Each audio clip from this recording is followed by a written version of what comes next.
Like many other local and state politicians, Democratic candidate for governor and Tallahassee Mayor Andrew Gillum hit the road this week to tour parts of the state those hardest hit by the Hurricane Irma. But clouds of controversy continue to surround his own gubernatorial run. So I sat down with the candidate for this week's Sunday one-on-one.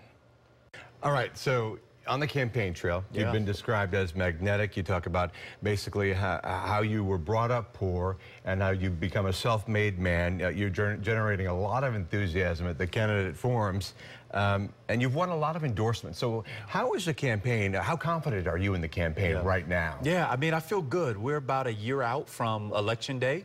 For the Democratic primary, so still a lot of ground to cover. As I tell my team, we will live and die, 9 more deaths and resurrections before this is all over. So we take each day at a time. But I have to tell you, the best part has been moving around this state, getting to know people, meeting folks.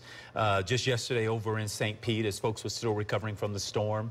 This morning, talking with local radio. And then this afternoon, doing a tour of a number of local businesses as folks try to struggle to get back to normal. Well, you talk about the storm. You know what?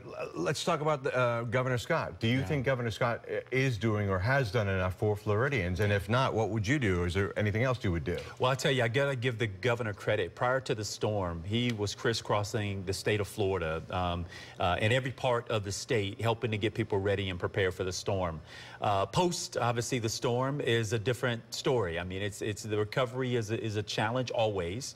The deaths of those 8 senior citizens in the nursing facility obviously are haunting those families. We all want to understand what happened. The news that there were 3 calls, I guess, made to the governor's point of contact to no answer are very concerning, which is why we called for an investigation to find out exactly what happened there. I know that after Hurricane Hermine in my area, prior to this storm, Irma coming through, I pulled together all of the nursing home owners, directors, the folks who ran those programs, gave them a point of contact for our utilities, and encouraged them to contact them. The thing is, are you saying that the governor here should be holding these people more accountable, that this could have been avoided, or? Well, I think we don't know that, and we shouldn't get ahead of the facts. What we should know is exactly what happened. Given the fact that Florida is home to so many retirees, so many senior citizens, we need to know that folks are protected in this state. When they go into our nursing facilities, to our senior care facilities, vulnerable populations, we got to ensure that they're taken care of. All right, the Confederate controversy, let's talk about that for a minute.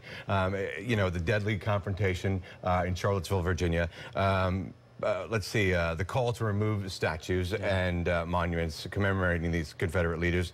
There are several Confederate monuments. One of them is in downtown Tallahassee, where you're the mayor. What is your stance on that? Well, it's sitting on the grounds of the state's capital, and we've asked the governor that he would take some leadership in removing that monument. One, it's got some factual inaccuracies and also some misspellings on it. So for a number of reasons, it makes sense. But the bigger point here is that Charlottesville changed a lot. It started to weaponize these statues and monuments.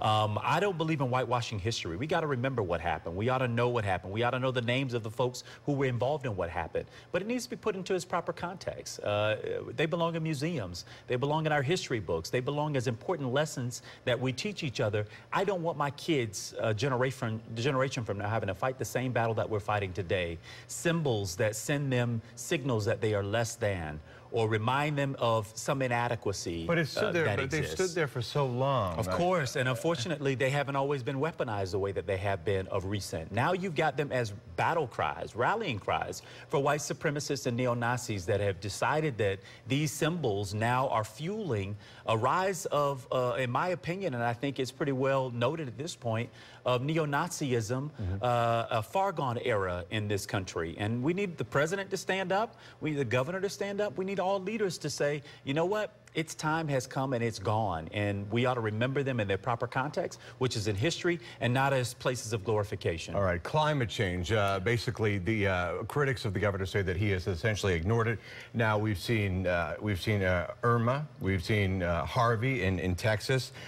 What is your position on this? If his critics are saying he's ignored it. Well, I mean, the governor says he's not a scientist and therefore can't say whether or not global warming is real. I'm not a scientist, but I believe in science, and I think science matters.